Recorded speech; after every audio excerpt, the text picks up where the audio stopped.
Something about you moves me. Something People about just scared you is us true. that it would be Did we dangerous. meet in a past life? Did we play in our youth? You became my woman, and I became your man, but it's never straightforward. We just made it onto our 13-hour bus ride from Puerto Escondido to San Cristobal, and this is something that people have told us not to do, kind of. There's rumors, and I'll get into that later, of taking buses in Mexico, but we have done it, and we are doing the ADO luxury buses, so they're actually very luxurious. You have a lot of room, you have a nice reclining seat and like a footrest that comes up, you have outlets, you have AC. We had a great time on our last luxury ADO bus, overnight bus, and I'm curious how this one's gonna go as well, because Tori and I both are susceptible to being car sick, so let's see. That should be the pressure point right there. 3 fingers down, yep. And then the next one, let's see how this works. I have motion sickness bracelets that my grandma got for me before I came on this trip, because my family knows very well that I get motion sickness. I remember being on buses in Mexico specifically when I was little and throwing up like nonstop. So I'm really hoping that these work.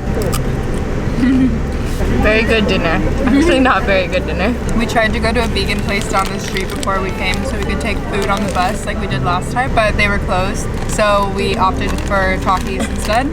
And hopefully this keeps us full for 13 hours.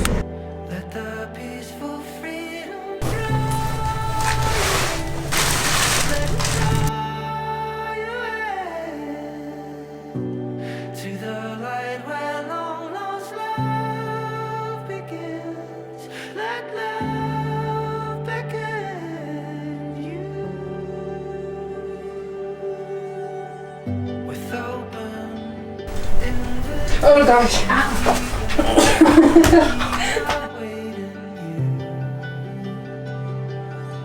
Good morning. We just did a little yoga flow. Our bus ride ended up being okay, actually. Like, I had a pretty good time. 13 hours flew by. I got the best sleep you could on a bus, and then we got here at about 6 a.m. and did a little yoga flow just now, but before that we also made tortillas.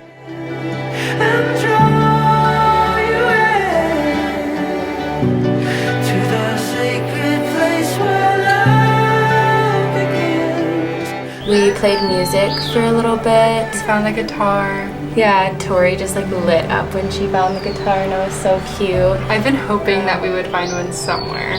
So yeah, I'm really excited to be in Chiapas. Like, Tori and her family has the best things, or you've never been here, but like your parents have been here and they have great things to say about it, and I already get really good vibes here. But while I'm here, I wanted to share a little bit about just the bus experience for us, because there was a period of time where we both had a little anxiety. We even bought a flight from Guadalajara to Oaxaca because people just scared us that it would be dangerous. Honestly, today was kind of a stressful day. People in Tori and I's lives are really stressing us out about our future travel plans, and we have everything booked. I just don't know how to make a decision when I don't know what it's like. Basically, the fear surrounding bus rides in Mexico is that there are going to be people that stop the buses and come in and rob you. Like, they stop all the cars on the street and they come in and rob you.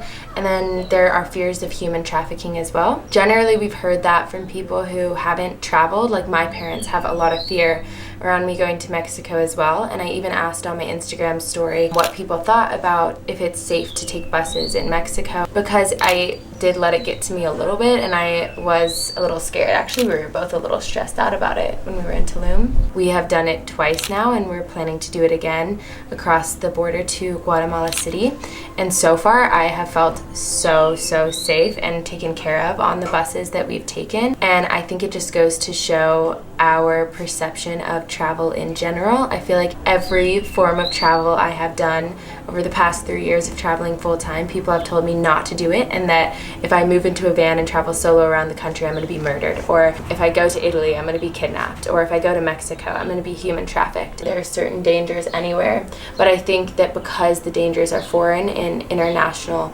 places and travel abroad, and because a lot of people haven't experienced it and they see things on the news, all of those fears are amplified. And a lot of people will tell you not to go somewhere, not to do something. And once we started going to hostels and meeting other people who were actually traveling and actually taking the buses, none of them had heard any stories. Like, we stay at hostels, so we meet so many people who are traveling around, and none of them said they had heard of a story of that happening or that that was something that they worry about. So that relieved us a lot as well. The people in Mexico are some of the kindest, warmest people you'll ever meet. So to have this preconceived notion that it's just a scary place overall is really just like not seeing the full picture of what Mexico is and what really any foreign country has to offer. Just because it's different doesn't mean that you have to be scared of it. In America, we hear there are things going on, and yes, these are true things, but we only hear the negatives because they're so amplified, and there's also positives too that get kind of like pushed to the side because of the negative. And that's why, like, I honestly take everything on the news with a grain of salt, because although it's real and it's happening, like, the news will only show you the negative sides because it's shocking. But of course bad things happen. When I was reading reviews about the ADO buses, somebody said that they thought one of the people that worked at the bus station stole their laptop, and like, you always want to be conscious and aware, and I think when we travel, we're always very aware of our bags and our belongings. Don't let it hold you back from traveling abroad. Just be aware of those things, be aware that those things could happen, but don't not go somewhere because of it. That's what I think anyways. If you wanted to live safely, you would just stay inside all day, and I would hardly call that living at all.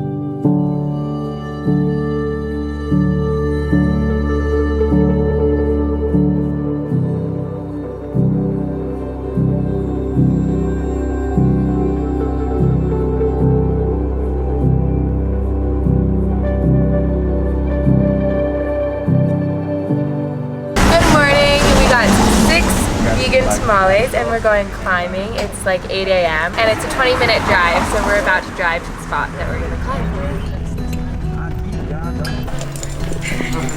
I think I'd like it.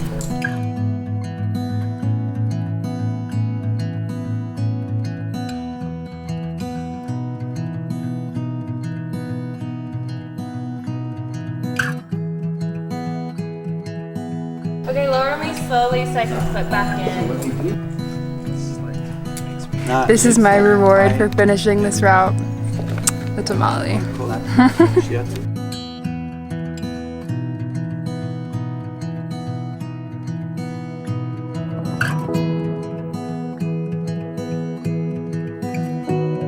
I am about to lead climb this 5-8 climb behind me, and Tori's going to belay me. It will be my first lead climb of the day. The first step is we are flaking out the rope, which just makes sure there's no like kinks or knots in it, because that would suck if she has to mess around with the knot while I'm on the wall.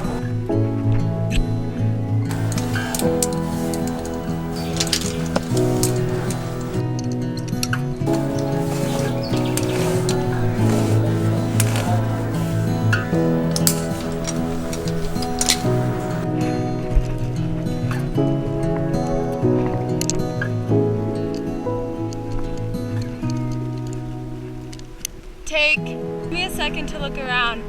I made it to the top of my first lead climb today. It was really nice and chill, and the view is so beautiful up here. Now she's gonna belay me down, and she's gonna climb. I liked the city of Chiapas and San Cristobal better than I ever thought I would, honestly. It had so much magic and depth to it. Tori and I spent a couple days walking around the city on our own.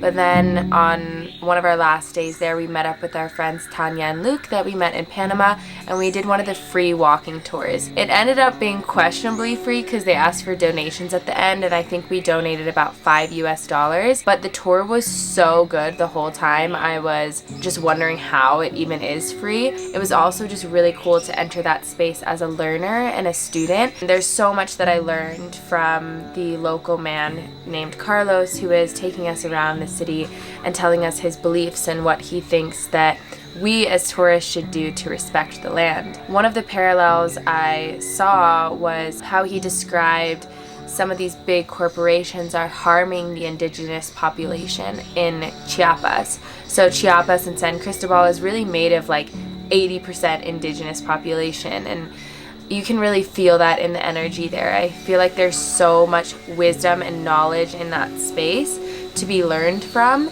and all the markets are so beautiful. You can see people making things handmade. There's just such a deep understanding of the land and how to navigate it and live with it that I can really feel, and that was reinforced with the information that Carlos was giving us. So in the beginning of the tour, he pointed out different Mayan symbols, like even on the streets there's Mayan symbols in the ground that resemble different shaman practices, and one of those is the union with like shrooms and I think even DMT, he said, which was really interesting, and he reinforced the idea that these are medicine and they should be used as medicine and not as drugs. They should be used with intention, and that they can teach us so much, and that the people in this land and in this area really understand that nature is alive and that animals should be respected. And so when they look at a tree or leaves and say that it's alive and it breathes and it talks, like,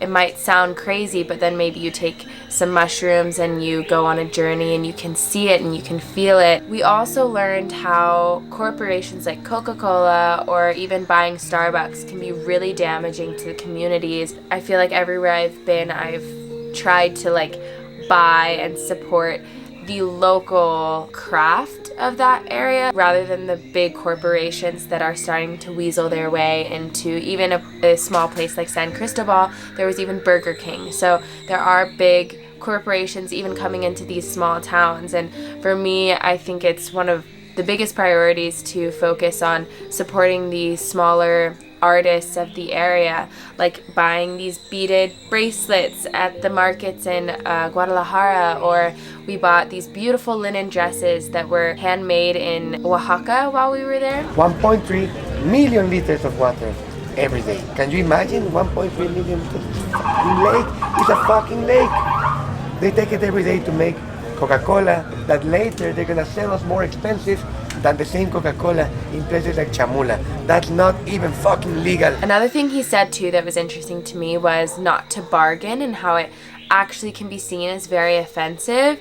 For me, this is something that I have thought about for years, and I remember when I went to Bali many years ago, my friends and I that I went with, we thought that we should bargain down as much as we can, and we like placed pride on ourselves if we could get a plate for $5 that was meant to be 15 or something like that. You know, it's something we talked about at the time, like, is this a cultural thing? Like, we know that all the tourists bargain, but is it disrespectful because already the plate is so cheap and it's also handmade and it's someone's craft? Like, for me, I sell my own jewelry and I wire wrap it and I put so much love and intention, and if someone was like, no, I would buy it for half the price, that would hurt my feelings a little bit. And so he reiterated that it does hurt their feelings when you are bargaining down something that is their art and their craft and their familial traditions, like, for example, a really traditional Mexican dress. Some of these people can overprice something just because they know you're American or you're not from there. So if it is overly priced just for you, then obviously make sure you're paying a fair price, but make sure that they're being paid a fair price too, and I think it just helps to be conscious of that. This is called granadilla, and it's one of my favorite fruits, and it has a really hard casket, and if you open it up, it has basically only seeds in it, but it's so tasty. And you eat the seeds? Yeah, or slurp them, I guess.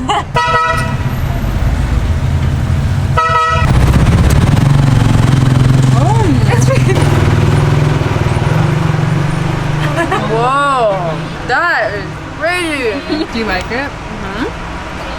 The seeds are so weird. The texture of them is so unique. Another thing he talked about was wearing those traditional Mexican dresses. He said that people actually love for you to come in with an interest of the dresses and the culture, and if you want to wear it, it's not, in their mind, culturally appropriating it, but obviously don't wear it with disrespect. There was another couple that came to Cañón del Sumidero 2 years ago, and they started a video dressing like this. It ended up being a porn video. That's so disrespectful, no? For in so many ways, to the nature, to the women, to this, it's so I don't really like it. So I invite you to consider the respect to these things, to this production, and understand what that respect should come from.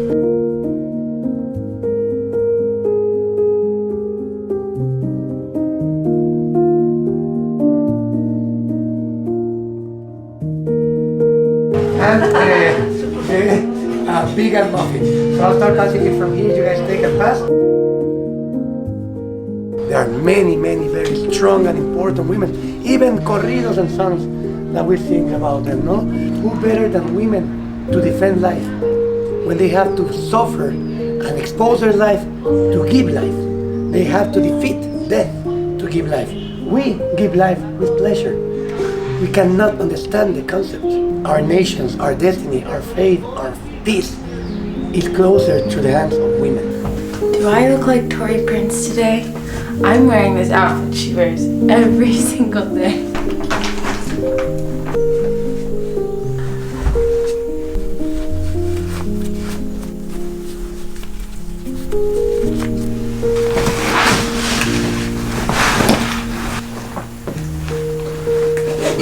My experience in Chiapas was so magical, and it really is one of my favorite places that I have visited here. I think especially because of how big of an indigenous community it is, and just to like see and get a glimpse of that world and that culture, you can really feel the magic in the city. And I feel like there's so much to learn. I feel like I only scraped the surface, and I was there for 7 days.